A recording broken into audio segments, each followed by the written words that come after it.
네, 내일장 단서 찾아봤고요. 이제는 체크리스트로 넘어가 보도록 하겠습니다. 오늘은 IM증권 도곡 WM센터 이화진 과장과 함께 해보도록 할게요. 어서 오세요. 네, 안녕하십니까. 네, 안녕하세요. 자, 오늘도 내일장 체크리스트 5가지를 먼저 확인해 보도록 하겠습니다. 어떤 리스트들이 있을지 바로 확인해 보시죠. 네, 오늘 이렇게 5가지 준비되어 있습니다. 이시바 총리, 트럼프 대통령의 전화 통화가 있고요. 대만 증권사에서 TSMC 투자 등급을 중립으로 하향했다는 소식이 있었습니다. 또 삼성전자 내일 8일이죠. 잠정 실적 발표 예정되어 있고요. 하나 에어로스페이스, 폴란드 K9 자주포 계약 있습니다. 또 마지막으로 현대차가 자율주행차 카메라로 선회했다라는 소식까지 함께 볼 텐데요. 그렇다면 이 중에서 3가지 살펴볼 예정입니다. 첫 번째 체크리스트 확인해 보시죠. 네, 첫 번째 이슈 확인해 보도록 하겠습니다. 네, 첫 번째 이슈 보도록 할게요. 삼성전자 8일 잠정 실적 발표입니다. 이 부분에 대해서는 별 4개를 주셨는데요. 그 이유가 먼저 어떻게 되는지 듣고 싶습니다. 그동안 물론 삼성전자 이제 주가가 굉장히 요동을 쳤죠. 49,000원까지 갔다가 최근에는 6만 원까지 돌파했지만 다시 그 원자리로 다시 돌아왔습니다. 그만큼 이번 내일 실적 발표가 좀 굉장히 중요하다라고 좀 보여질 수가 있고, 물론 이제 기존에 이제 삼성전자는 4분기 실적을 들여다봤을 때 굉장히 어닝 쇼크가 나오게 되면서 주가가 굉장히 많이 이제 빠졌습니다. 물론 작년에 이제 여러 과제들이 있었던 뭐 파운드리나 아니면 레거시나 그리고 이제 HBM3 8단 반도체 이제 엔비디아 실제로 들어갔을 여부, 이게 좀 굉장히 중요할 걸로 보이고 있는데, 물론 이제 지금 관세 여파로 인해서 이제 아직 뭐 반도체 품목 관세는 매기진 않게 됐지만은, 물론 이제 반도체에 대한 향후 좀 부담이 실적에 대한 부담들이 향후 좀 갈 수 있는 상황이기 때문에 오늘 뭐 SK 하이닉스도 거의 10% 가까이 빠졌었던 거고, 일단 내일 먼저 삼성전자, 물론 지금 시장의 이제 컨센서스 자체가 대략 한 5조 한 1,300억 정도 아마 분위기인 것 같습니다. 한 1,400억 정도인 것 같은데, 물론 기존에는 거의 한 4조 5천억까지 얘기가 나왔다가 워낙 이제 1분기 때 특히 뭐 이구환신 정책이나 중국의 이제 스마트폰 이제 가격들이 쭉 꾸준히 이제 올라오게 되면서 디램 가격, 낸드 가격이 어느 정도 반등이 나오게 되면서 어느 정도 레거시 쪽에 대한 멘트가 좀 굉장히 중요하지 않을까 생각을 하고 있습니다. 그러면 일단 4분기 때 우리가 이제 파운드리 쪽에 대한 2.4조, 2조 4천억 정도가 아마 적자가 났을 겁니다. 굉장히 비중이 크죠. 물론 이제 당시에는 우리가 이제 TSMC가 거의 한 68% 이제 그때 시장 점유율을 차지하고 있었고, 삼성전자가 한 8% 4분기 때 점유율이 나왔습니다. 이게 왜 엄청난 큰 차이냐면, 불과 1년 전만 하더라도 삼성전자는 적어도 18에서 20% 파운드리 비중을 차지하고 있었습니다. 그러니까 8%가 빠졌다는 거는 그만큼 이제 파운드리 쪽에 대한 적자폭이 굉장히 큰데, 이게 1조대로 이게 내려오느냐 아니면은 계속 꾸준히 적자폭을 지속되느냐가 일단 첫 번째 굉장히 관건이고, 물론 여기서 이제 그동안 구조조정도 있었고 인력 재배치도 여러 이제 구조조정이 있는 상황이기 때문에 일단 적어도 기지 효과에 대한 기대감은 좀 나오지 않을까 생각하고 있습니다. 사실 파운드리만 적자폭을 조금만 해소해줘도 실적은 큰 폭으로 개선이 될 거고, 두 번째로 레거시 쪽은 물론 이제 삼성전자도 4월 달부터 본격적인 메모리 가격을 한 5% 이제 인상을 한다라고 얘기를 했고, 뭐 이제 중국의 뭐 YMTC나 아니면은 여러 키오시아나 여러 지금 반도체 메모리 공급 회사들이 대부분 낸드 가격을 다 올렸습니다. 그만큼 스마트폰 수요가 본격적으로 올라오기 시작을 했고, PC 같은 경우도 올해 한 10월쯤에 MS 이제 윈도우 10이 종료가 되게 되면서 PC 교체 수요에 대한 기대감도 나오는 부분이 사실 이게 3월 달까지는 있었습니다. 이제 그러면서 최근에 반도체에 대한 전망들이 사실 시시각각 다른 이유가 그만큼 관세 영향도 있을 거고 경기 침체 이슈도 있을 거고, 그러다 보니까 수요가 다시 뒤바뀔 수 있는 이제 흐름 때문에 아마 대부분의 뭐 JP 모건이나 모건스탠리나 아니면 국내 여러 기관 애널리스트도 약간 실적에 대한 전망치가 좀 제각각 다른 이유가 되지 않을까 생각하고 있습니다. 그만큼 이번 주 관세 발표가 좀 굉장히 중요한 좀 이슈라고 좀 생각을 하고 있기 때문에, 최근에 서브용 쪽에 대한 디램이나 여기에 조금 이슈가 조금은 다시 한 번 더 마이너스로 빠지는 경향이 있기 때문에, 그만큼 마이크로소프트나 아니면 아마존닷컴이나 그런 이런 회사들이 이번 달 말에 4월 말쯤에 실적 발표가 있습니다. 그러면서 이제 향후에 컨퍼런스 콜에서 있을 스탠스 변화, 이게 좀 굉장히 중요하지 않을까 생각을 하고 있고, 그리고 마지막으로 삼성전자의 이번 HBM3 이 8단 반도체가 실제로 매출에 녹아들었느냐 이게 정말 굉장히 중요합니다.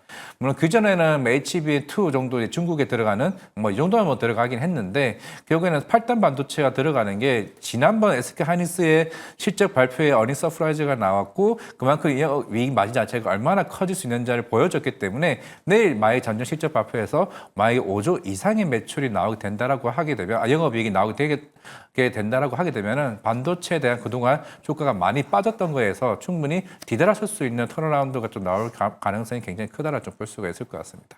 네, 알겠습니다. 어느 정도 이 HBM이 구원투수 역할을 해주길 바라보면서 유일한 희망인 것 같습니다. 그렇다면 앞서 관세에 대한 이야기도 해주셨는데 만약에 이 관세로 인해서 실적 2분기 실적이 변동될 가능성에 대해서 좀 여쭤보고 싶어요. 사실 뭐 핸드폰이나 이런 거 생산 기지가 베트남 쪽, 뭐 멕시코 이쪽에 있다 보니까 그쪽에도 미국이 관세를 때리기 때문에 그러면 거기에 또 2분기 실적 발표 영향이 있지 않을까 싶거든요.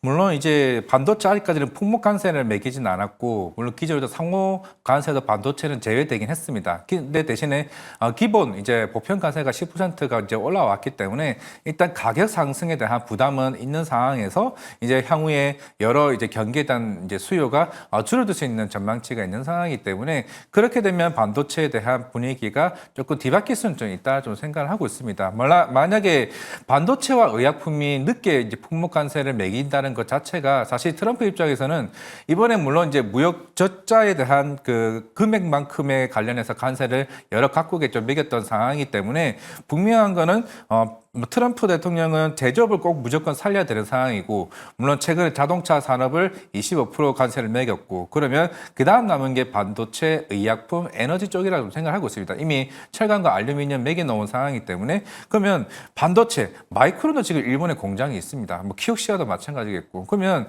우리가 뭐 삼성전자는 파운드리 쪽이고 SK하이닉스 같은 경우는 패키징 쪽으로 있는 미국에 공장이 있는 상황이기 때문에 트럼프 입장에서는 싫고 우리는 디램이나 이제 낸드 쪽의 메모리를 우리나라 공장에서 지어라 이 말이죠. 이게 아마 핵심이지 않을까 생각을 했을 때 아마 반도체 쪽에 대한 관세를 세게 매겨버리게 되면은 그만큼 사실 이제 지금 4월 달부터 3월까지 좋았던 반도체 분위기가 완전 뒤바뀔 수 있는 좀 상황에 생각하고 있습니다. 이거는 근데 굉장히 독이 될 수가 있는 게 지금 트럼프는 이미 스타게이트 쪽에 굉장히 많은 이제 분위기를 띄워 올렸고 여기에 만약에 그 빅테크 업체들이 AI 칩을 물건을 사기 위해서는 그만큼 비싼 가격 비용을 써야 됩니다. 그럼 엔비디아 입장에서도 하이닉스나 이제 삼성전자에게 HBM을 비싼 물건으로 사야 되는 상황이기 때문에 그러면은 굉장히 많은 비용을 차지하고 이거를 과연 스타게이트가 성공을 할까에 대한 시장에 대한 의문점도 굉장히 생길 수 있기 때문에 결국은 이게 협상이 가능성이 굉장히 크다라고 생각하고 있습니다. 네, 알겠습니다. 그런데 지금 삼성전자 외국인의 매도세가 굉장히 강하게 나타나고 있습니다. 그렇다면 내일 잠정 실적 발표를 앞두고 있는데 앞서 과장님께서 말씀을 해주신 것처럼 영업이익이 5조 이상으로 나와준다면 다시 반등을 좀 기대해도 될까요? 사실 뭐 레거시 쪽만 어느 정도 호판 회복이 나와준다고 하게 되면 당연히 2분기 째군 올라가게 될 거고 삼성전자가 뚜껑을 열어봤더니 괜찮네? 그러면 이제 4월 말에 있을 SK하이닉스 실적에도 굉장히 큰 영향을 미치겠죠. 왜냐면은 이미 HBM 쪽은 워낙 이제 SK하이닉스가 독보적으로 이제 실적의 영업 마진이 굉장히 컸던 부분이었고 결국에는 이제 올해 SK하이닉스의 목표가 결국에는 전체 디램 매출의 거의 50%를 다 HBM으로 실적을 다 맞추겠다는 겁니다. 그러면서 이제 실적에 대한 마진 자체가 굉장히 큰 좀 상황이기 때문에 오늘 한 8% 정도 빠졌죠. 또 지난주 금요일에도 굉장히 큰 낙폭을 차지했습니다. 거의 이틀 만에 거의 한 15% 이상 마이너스가 나온 상황이기 때문에 만약에 내일 삼성전자가 실적이 굉장히 잘 나왔고 물론 오늘도 여러 이제 백악관이나 여러 이슈가 있는 상황이긴 하겠지만은 오늘 SK하이닉스 쪽에서는 좀 기회가 될 수 있을 가능성이 굉장히 크다라고 말씀드리겠습니다. 네, 알겠습니다. 이렇게 별 4개를 받았던 삼성전자 8일 잠정 실적 발표 관련해서 첫 번째 이슈 다뤄봤습니다. 그렇다면 이제는 두 번째 이슈로 넘어가 볼 텐데요. 두 번째 이슈 바로 확인해 보시죠.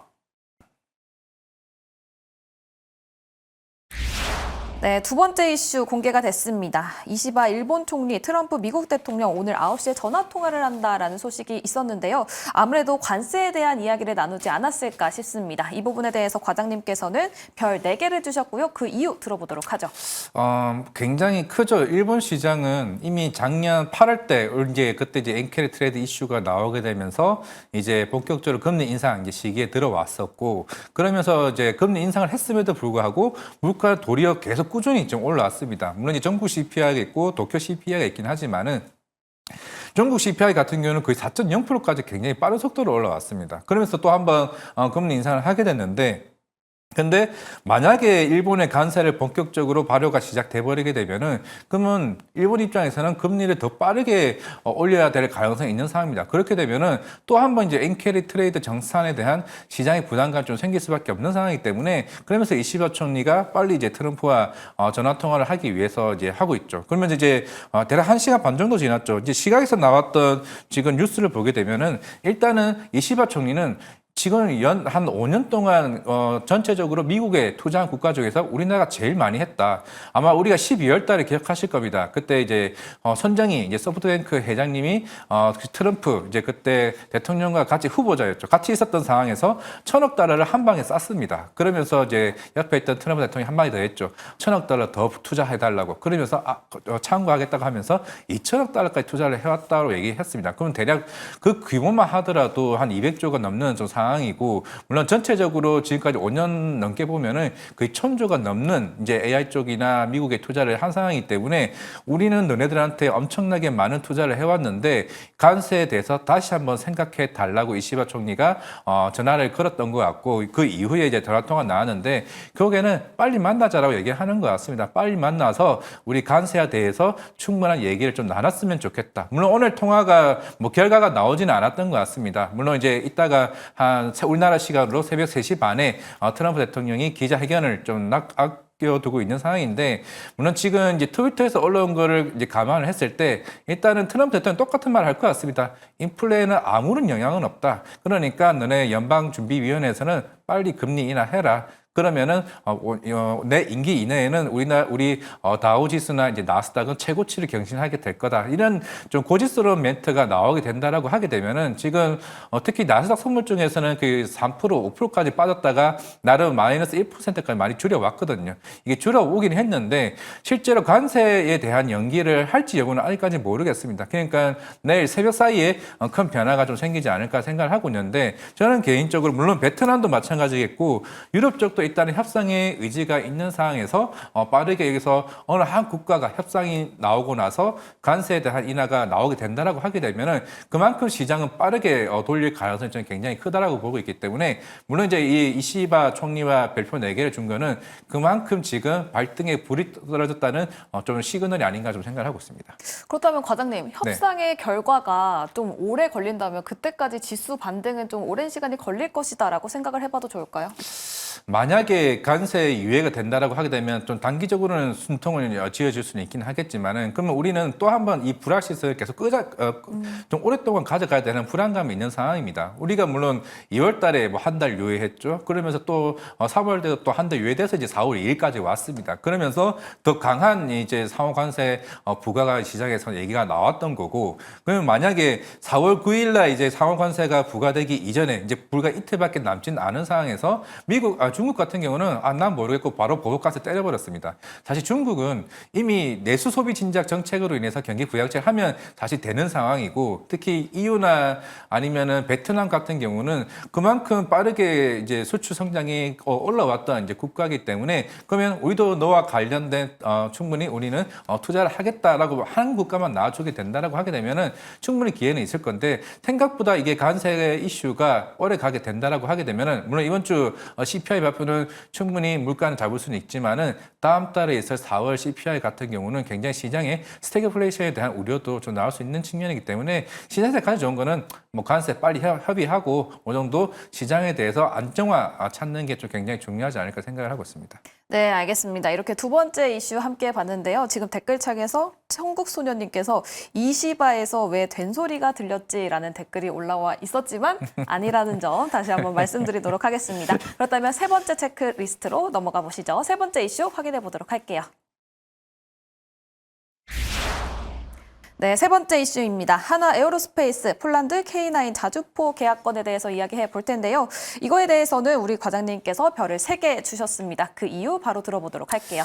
일단은 4개를 못 주고 3개를 준 거는 저는 개인적으로 방산산업에 대해서는 이미 뭐 2년 동안 강한 상승 흐름이 나왔었고, 물론 이제 폴란드도 지금 빠르게 국방비를 증액을 했고, 특히 GDP의 그 4% 이상 국방비, 유럽에서 제일 많은 이제 국방비를 지출을 하고 있습니다. 물론 최근에 덴마크도 한 10조 정도를 했고, 독일도 한 140조 정도 아마 국방비 증액을 한 걸로 이제 보이고는 있는데, 물론 지금 시장에서 지금 관심을 갖고 있는 게 유럽의 방산 기업인 라인메탈이 이제 주가가 굉장히 크게 낙폭을 축소하게 되면서 또 한 번 관심을 가지고 있는 것 같습니다.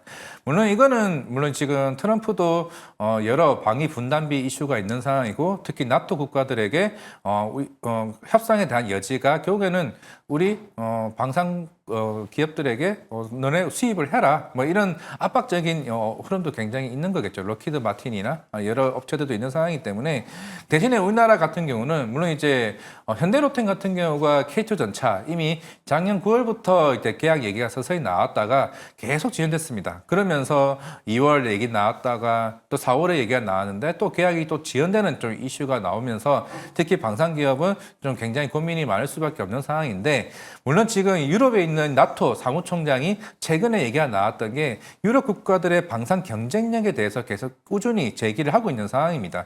굉장히 그런 측면에서는 물론 지금 당장에 우리나라 뭐 K9 자주포나 K2 전차 같은 경우는 이걸 대체할 수 있는 기업이 당장은 없긴 하겠지만은 결국 향후의 소재에 대한 모멘텀이 조금씩 줄어들 수 있는 측면에서는 조금은 저는 이제 방산 기업에 관련해서는 조금 비중을 축소해 나가는 편이 좀 낫지 않을까라는 생각을 하고 있습니다. 알겠습니다. 그럼 관련 종목인 하나 에어로스페이스, 현대로템은 어느 정도 지금 포트 내에 가지고 있다면 비중을 축소해보면 좋겠다라는 전략 제시해 준 걸까요? 네, 좀 그렇게 생각하고 있습니다. 네, 알겠습니다. 이렇게 세 번째 이슈까지 함께 봤습니다. 오늘 5개 중에서 3가지 이슈를 체크해 봤는데요. 우리가 다루지 않았던 2가지 이슈도 함께 가지고 가보시면 좋을 것 같습니다. 오늘 내일장 체크리스트 이화진 과장과 함께 해봤습니다. 감사합니다. 네, 감사합니다.